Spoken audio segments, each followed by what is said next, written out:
HC વર્માની concept booster સિરીઝમાં આપનું સ્વાગત છે.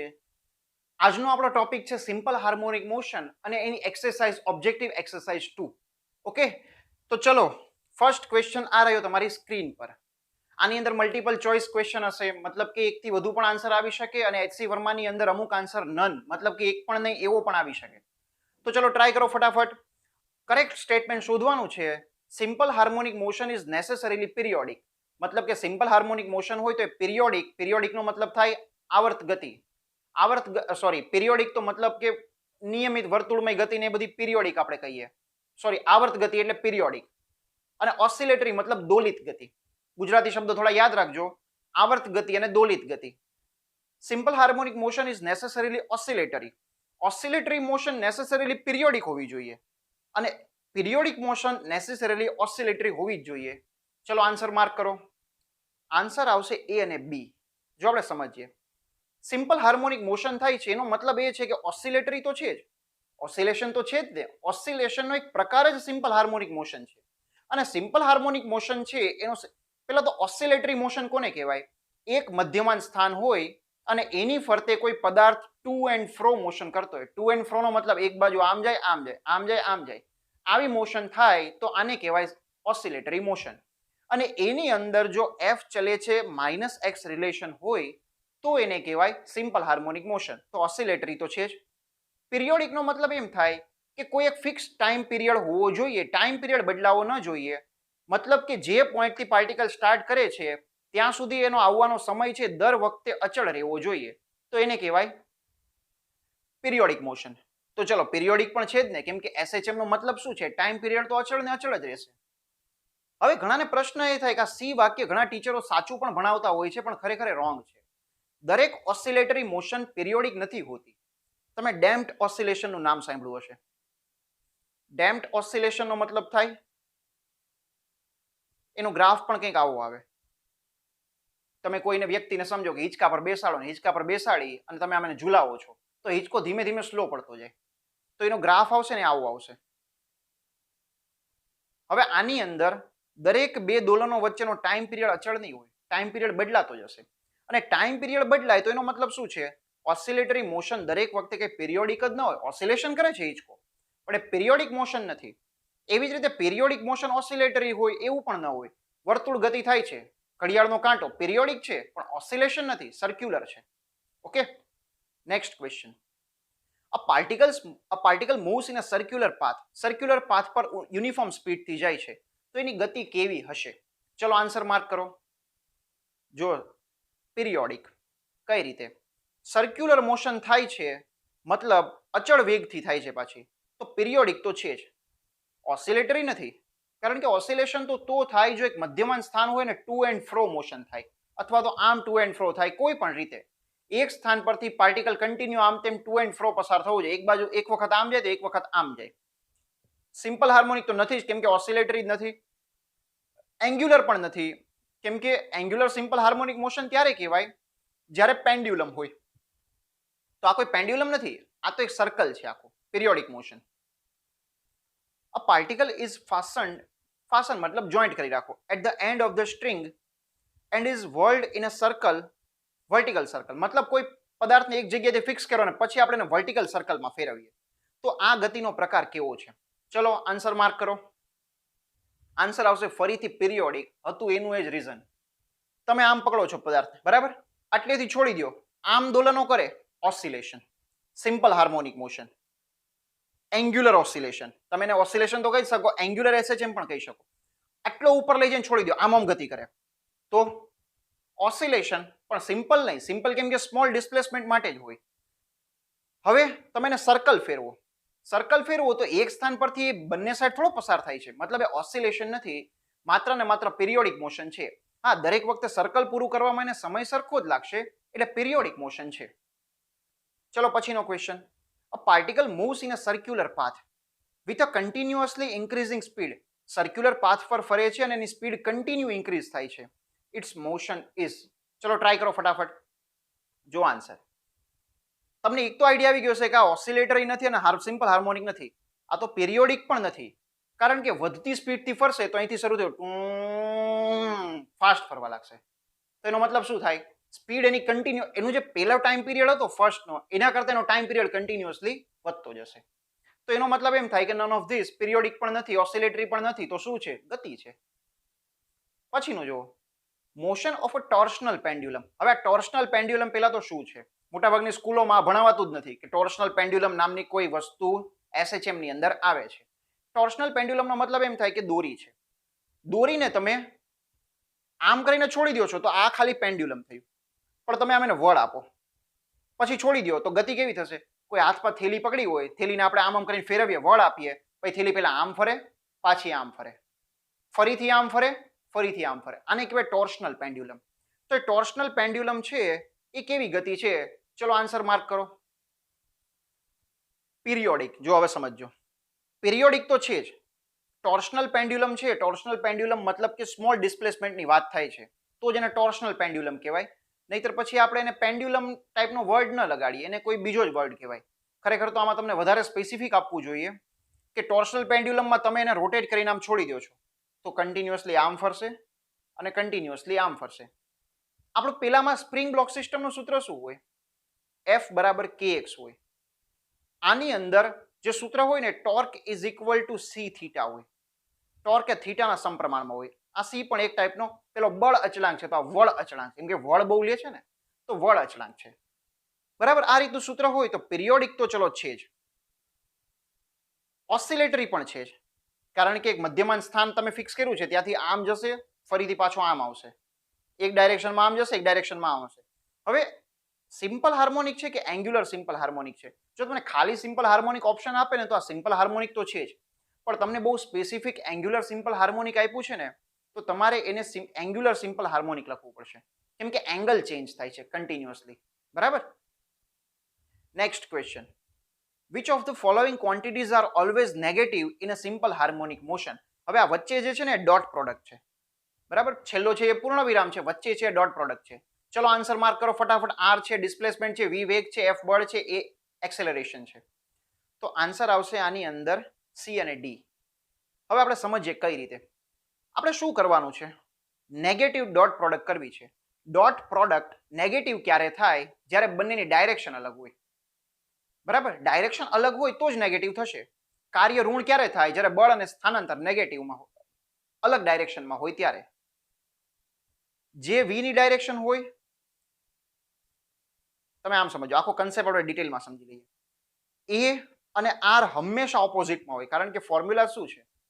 A is equal to minus omega square x. તો એ અને આ એક્સ એટલે કે આર એ તો ઓપોઝિટમાં જ હોય. હવે એનો જ મતલબ બળ થાય ને, તો બળ અને આર એ પણ ઓપોઝિટમાં જ હશે.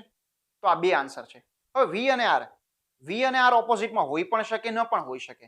એફ અને એ તો બંને એક જ દિશામાં હોય. તો હંમેશા પૂછ્યું છે આપણને ઓલવેઝ, તો આન્સર આવશે સી અને ડી. બરાબર. Next question, which of the following quantities are always positive? હંમેશા ધન હોય.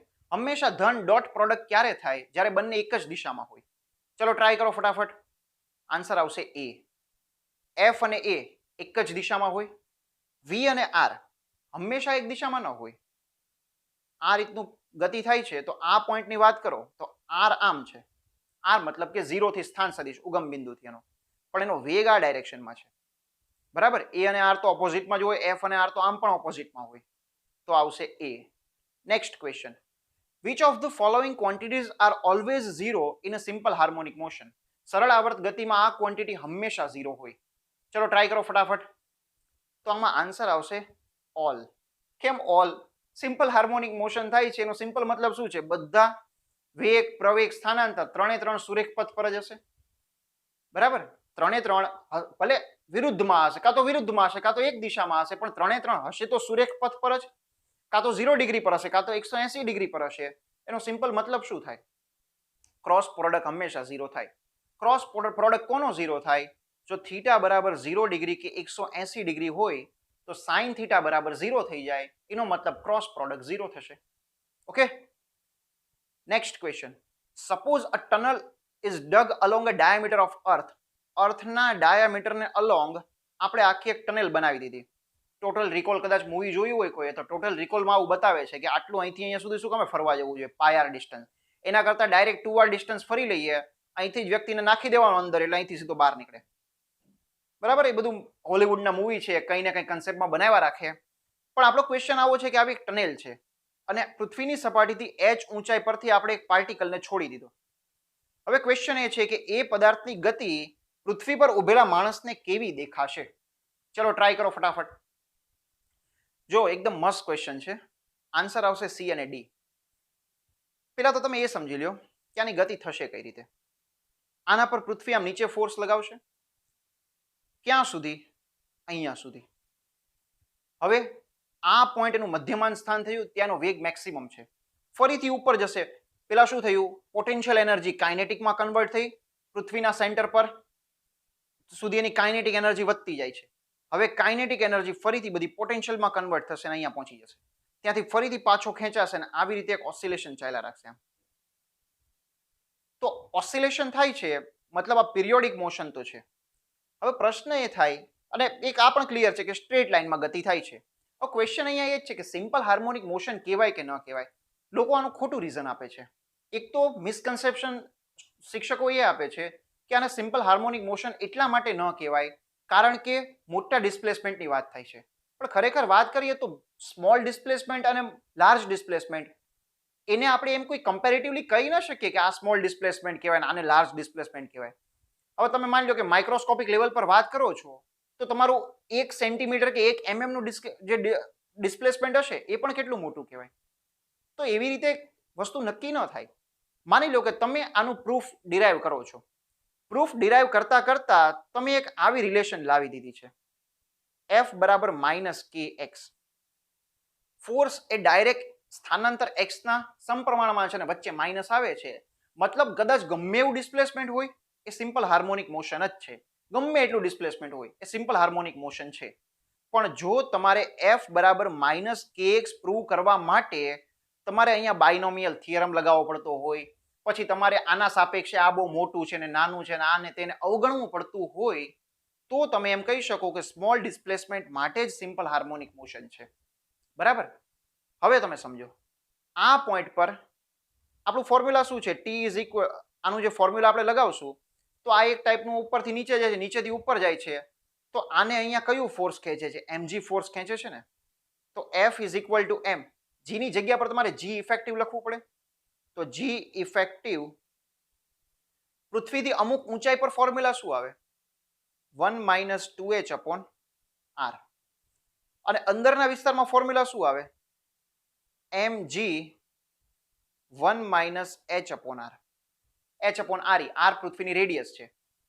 હવે જો આ h આપણે ક્યાંથી લેવાનો હોય? કાં તો અહીંથી તમારે ઉપરનો h ગણવાનો, આ h, અને અહીંથી આ h, આ તમારે નીચેનો h ગણવાનો. બરાબર? આ બધા અંતરો ગણાય ક્યાંથી? પૃથ્વીની સપાટીથી. પણ આપણે તો મધ્યમાન સ્થાનથી અંતર જોઈએ છે. મધ્યમાન સ્થાનથી અંતર લખશો ને તો આ ફોર્મ્યુલા તમારું આવું થઈ જશે. mg ઇન્ટુ મધ્યમાન સ્થાનથી અંતર x હોય તો mg xr. મતલબ જ્યારે પાર્ટિકલને તમે આ પોઈન્ટ પરથી છોડો છો, પૃથ્વીની એક્ઝેક્ટ સપાટી પરથી છોડો છો, તો એના ઓસિલેશન કેવા થશે? પૃથ્વીની સપાટીથી ગયો, ફરીથી પૃથ્વીની સપાટી પર ગયો, અને આવી રીતે ઓસિલેશન થશે. તો આ વસ્તુ સિમ્પલ હાર્મોનિક મોશન છે. કારણ કે જો x ના સમપ્રમાણમાં બળ આવે છે. બરાબર? હવે માઇનસ કેમ નથી આવતું? માઇનસ તો x ની અને f ની ડાયરેક્શન પર ડિપેન્ડ કરે. x કરતા f ની ડાયરેક્શન અલગ જ છે. અહીંયા x હશે તો ડાયરેક્શન ફોર્સની આમ હશે. તો સિમ્પલ હાર્મોનિક મોશન છે. પણ જ્યારે તમે ઉપરથી વાત કરતા છો, અહીંથી છોડો છો અમુક અંતર ઉપરથી h અંતરેથી, તો શું થશે? ડાયરેક્ટ અહીંથી અહીંયા સુધી g વધશે, પછી પાછો g ઘટશે. આ રીતે ગતિ થાય છે. g પોતે વધારો ઘટાડો ફિક્સ નથી. મતલબ x ના સમપ્રમાણમાં આ વસ્તુ ચાલતી નથી. તો ઉપરથી છોડો છો ને તો આ સિમ્પલ હાર્મોનિક મોશન નથી.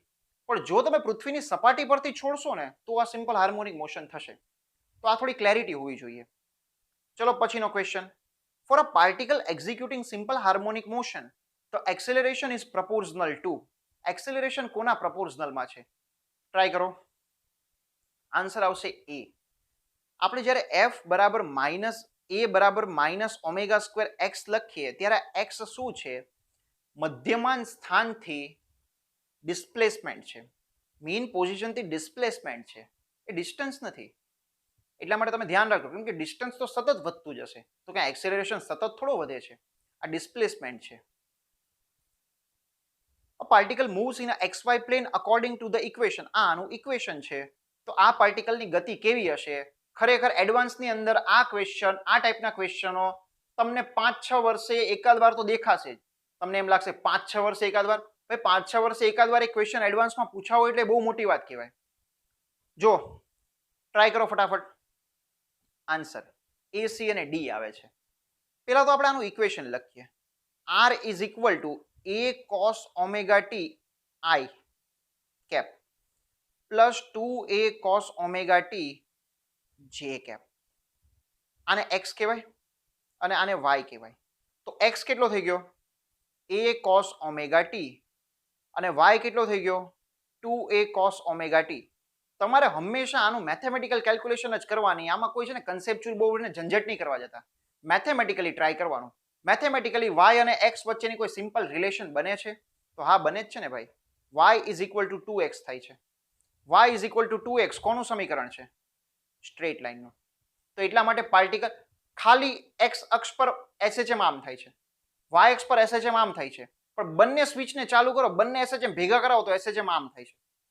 બરાબર? તો એટલા માટે y is equal two 2x આ આવશે એનું ઇક્વેશન. હવે ઓમેગા ટી ના સમપ્રમાણમાં ચાલે છે તો સિમ્પલ વસ્તુ છે, તો સિમ્પલ હાર્મોનિક તો છે જ, અને જે સિમ્પલ હાર્મોનિક હોય એ પિરિયોડિક તો હોય જ. ઓકે, પછીનો question. A particle moves on a x axis according to the equation x is equal to x0 sin square omega t. Equation કંઈક આવું છે. ચલો પહેલા તો સિમ્પલ હાર્મોનિક છે તો કેટલો કંપ વિસ્તાર, આ તે બધું કેલ્ક્યુલેટ કરો ફટાફટ. ચલો એકદમ સોલ્યુશન આવશે ડી. જો કઈ રીતે સાઇન સ્ક્વેર છે તો આનું આપણે કંઈ કરી ના શકીએ, આને કાં તો સાઇન કાં તો કોસમાં ફેરવવું પડે, તો ફેરવી દઈએ. સાઇન સ્ક્વેરનું સૂત્ર શું છે? 1 માઇનસ કોસ 2 ઓમેગા ટી ના છેદમાં 2.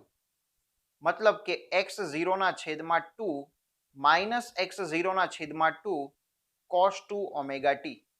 ચલો હમણાં જ આપણે ક્વેશ્ચન કર્યો, આનો કંપ વિસ્તાર શું થશે? આ થશે x0/2. તો એવો તો કોઈ ઓપ્શન જ નહીં મળે.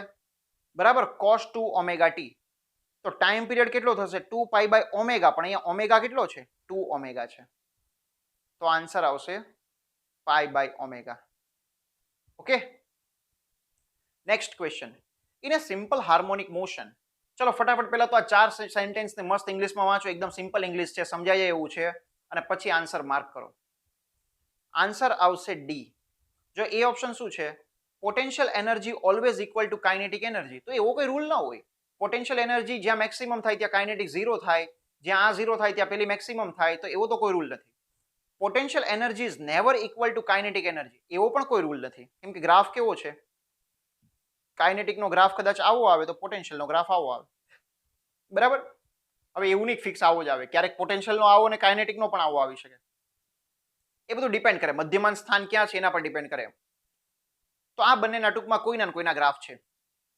ચલો આ બંને ગ્રાફ છે, તો જો આ પોઈન્ટ પર બંને ઇક્વલ થાય છે, તો એ પણ ખોટું છે. The average potential energy in any time interval is equal to the average kinetic energy in that time interval. કોઈ પણ ટાઈમ ઇન્ટરવલમાં એવું ન થાય. તમારે ફિક્સ ટાઈમ ઇન્ટરવલ લેવો પડે ટાઈમ પીરિયડનો. એટલે આ સાચું છે. વન ટાઈમ પીરિયડમાં તમે એવરેજ લેશો ને તો બંનેની એવરેજ સરખી આવશે. 1/4 ka², 1/4 ka² આવશે, અને ટોટલ થઈ જશે ½ ka². પણ હંમેશા સરખો ન આવે કોઈ પણ ટાઈમ ઇન્ટરવલમાં. તો બસ આ એક ધ્યાન રાખવાનું છે. પછી in a simple harmonic motion. ચલો ફટાફટ 4 ઓપ્શન માર્ક કરો કોઈ પણ. જો આન્સર આવશે એ અને બી. મેક્સિમમ પોટેન્શિયલ એનર્જી, ફરીથી ગ્રાફ બનાવી દઈએ. આ વખતે તો આપણે કહી દઈએ કયો કાઇનેટિકનો છે ને કયો પોટેન્શિયલનો છે. ચલો આ છે આપણી મીન પોઝિશન. મીન પોઝિશન પર શું 0 હોય? મીન પોઝિશન પર પોટેન્શિયલ 0 હોય. પોટેન્શિયલ 0 હોય તો આ પોટેન્શિયલનો ગ્રાફ છે, આ કાઇનેટિકનો ગ્રાફ છે. કાઇનેટિક એક્સ્ટ્રીમ પર 0 હોય. હવે the maximum potential energy is equal to the maximum potential energy is equals maximum kinetic energy. તો બરાબર જ છે. આ અને આ સેમ જ છે ને. બંને મેક્સિમમ કેટલી થાય? ½ ka². બંને મિનિમમ કેટલી થાય? 0 તો રાઈટ જ છે. ખરેખર તો આને બહુ સ્પેસિફિક આપવું જોઈએ. થોડું મને એવું લાગે છે કે આની અંદર એક શબ્દની કમી છે. પોટેન્શિયલ એનર્જી જે છે ને એ રેફરન્સ ફ્રેમ પર આધારિત છે. પોટેન્શિયલ એનર્જીમાં એ બહુ ઇમ્પોર્ટન્ટ છે કે તમે 0 ક્યાં માનો છો. તો જો તમે 0 કોઈ બીજી જગ્યાએ માયનો હશે ને તો આનો ગ્રાફ કેવો થઈ જશે? કાઇનેટિકનો ગ્રાફ તો આવો જ આવે, એમાં તો કોઈ ચેન્જ જ નથી, પણ પોટેન્શિયલનો ગ્રાફ કદાચ આવો પણ થઈ જાય. પોટેન્શિયલ એનર્જી શરૂઆતમાં તમે ધારો કે આટલી માનેલી છે, એ જેટલી, એક્સ જેટલી, તો કદાચ એનો ગ્રાફ બદલાઈ પણ જાય. તો આની અંદર થોડું સ્પેસિફિક એટલું આવવું જોઈએ કે મધ્યમાન સ્થાન પર જ તમે પોટેન્શિયલ એનર્જીને 0 માનેલી છે, તો આ બધા ઓપ્શન આવશે. બરાબર, સી અને ડી છે એ તો તમને દેખીને જ આઈડિયા આવી જશે કે રોંગ જ છે. ચલો પછીનો question. An object is released from rest. સ્થિર સ્થિતિમાંથી પદાર્થને મુક્ત કરીએ. Time is the time it takes to fall through a distance h. એને h અંતર પડવામાં અમુક સમય લાગે છે. The speed of the object as it falls through this distance are measured with a pendulum clock. Pendulum ક્લોકથી આપણે એનું અંતરમાં આપણે એનું ડિસ્ટન્સ માપીએ છીએ, અને પેન્ડ્યુલમ ક્લોકથી આપણે એ માપીએ છીએ કે ભાઈ એનો નીચે અથડાતી વખતનો વેગ કેટલો છે. ક્લિયર? હવે the entire apparatus is taken to the moon, on the moon, and experiment is repeated. ફરીથી આનો આ એક્સપેરિમેન્ટ રિપીટ કરીએ છીએ. કન્સેપ્ટ વાઇઝ જજો, આન્સર માર્ક કરો, આવડી જશે. જો આન્સર આવશે એ અને બી. સિમ્પલ રીતે જઈએ. મૂન પર જવાથી ફરક શેમાં પડે? મૂન પર જવાથી ફરક પડે જી ની અંદર. જી છે ને એ G/6 થઈ જશે. G/6 થઈ જાય ને તો ઘડિયાળનો ટાઈમ પીરિયડ √6 ટાઈમ ટી થઈ જશે. હવે તમે એમ સમજો, મૂન પર જઈએ પેલા ઘડિયાળ પર એક પેન્ડ્યુલમ ક્લોકથી આપણે ટાઈમ માપ્યો, ત્યારે ટાઈમ પીરિયડ કેટલો હતો? ટી હતો. અને જી કેટલો હતો? તો જી જ હતો. હવે આપણે મૂન પર ચાલ્યા ગયા. મૂન પર ચાલ્યા ગયા તો જે ટાઈમ પીરિયડ કેટલો થઈ ગયો? √6 ટી. બરાબર, ટાઈમ પીરિયડ √6 ટી થયો. હવે આપણે શું માપવું છે? એ પદાર્થને નીચે પડવામાં લાગતો ટાઈમ. હવે એને આપણે નીચે પડવામાં લાગતો ટાઈમ માપીએ તો ટાઈમ કેમ સાચો આવશે? નીચે પડવામાં લાગતા ટાઈમનું સૂત્ર શું છે? 2h/g. જી કેટલો થઈ ગયો? G/6. તો ટાઈમ પણ કેટલો થઈ ગયો? જે પૃથ્વી પર આવતો હતો એના કરતા √6 ટાઈમ ટી થઈ ગયો. હવે ટાઈમ √6 ટી થઈ ગયો ને ટાઈમ પીરિયડ પણ √6 ટી થઈ ગયો.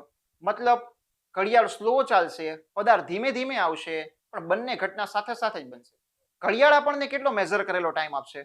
જો એકચ્યુઅલ ટાઈમ તો રોંગ જ છે, એકચ્યુઅલ ટાઈમ છે તો રોંગ જ છે, એકચ્યુઅલ ટાઈમ તો બદલાઈ જ ગયો છે, પણ આપણે જે ઘડિયાળથી માપીએ છીએ ઘડિયાળ પણ સ્લો થઈ ગઈ ને, તો એટલા માટે આવશે એ. હવે મેઝર્ડ સ્પીડ. સ્પીડનું સૂત્ર શું હોય નીચે અથડાતી વખતે? √2gh. √2gh ફોર્મ્યુલા છે. હવે √2 g કેટલો થઈ ગયો?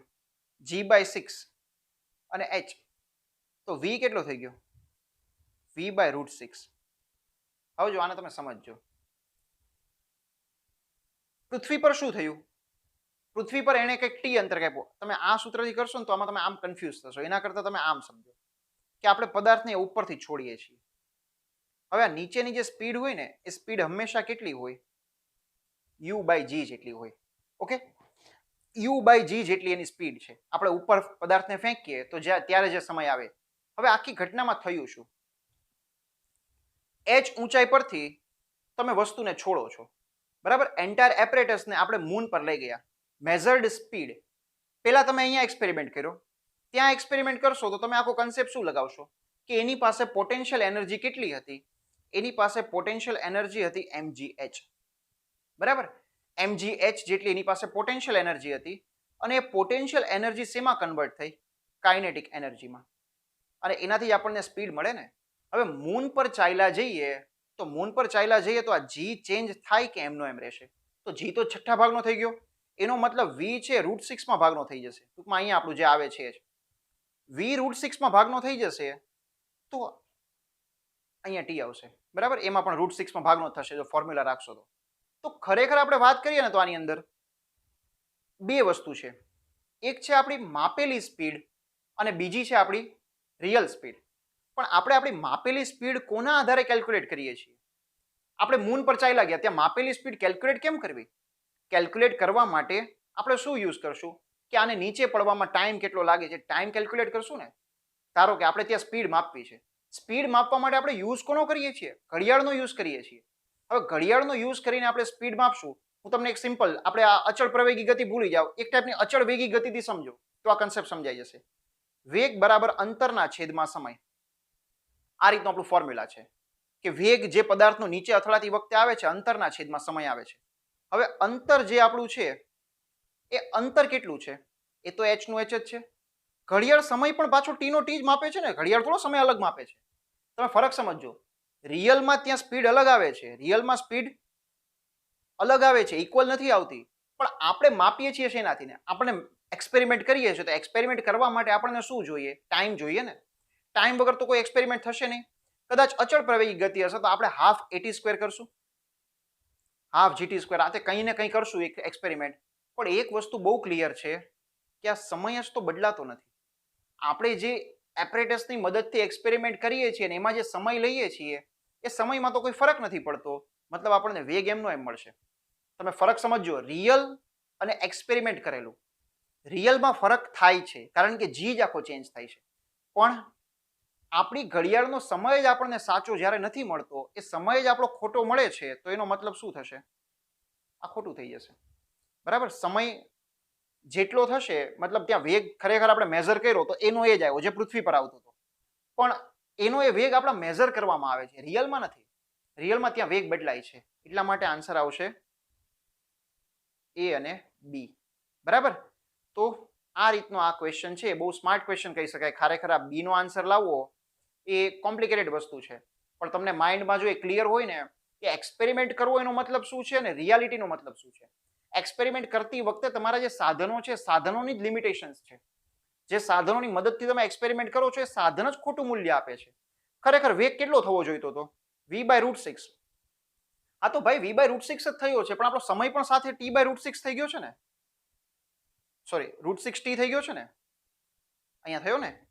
ખરેખર વેગ કેટલો થવો જોઈતો હતો? v/√6. પણ આપણો સમય જે છે એ સમય જ તો √6t થઈ ગયો છે. તો અંતર શું હોય? વેગ ગુણ્યા તમે સમય કરો તો આનો √6 આવશે અને આ ઇન્ટુ √6 આવશે. તો બંને શું થઈ જશે? એનું એ જ તો થઈ જશે. જે અંતર પૃથ્વી પર તમે કેલ્ક્યુલેટ કર્યું હતું એનું એ જ અંતર તમારે અહીંયા કેલ્ક્યુલેટ થયું.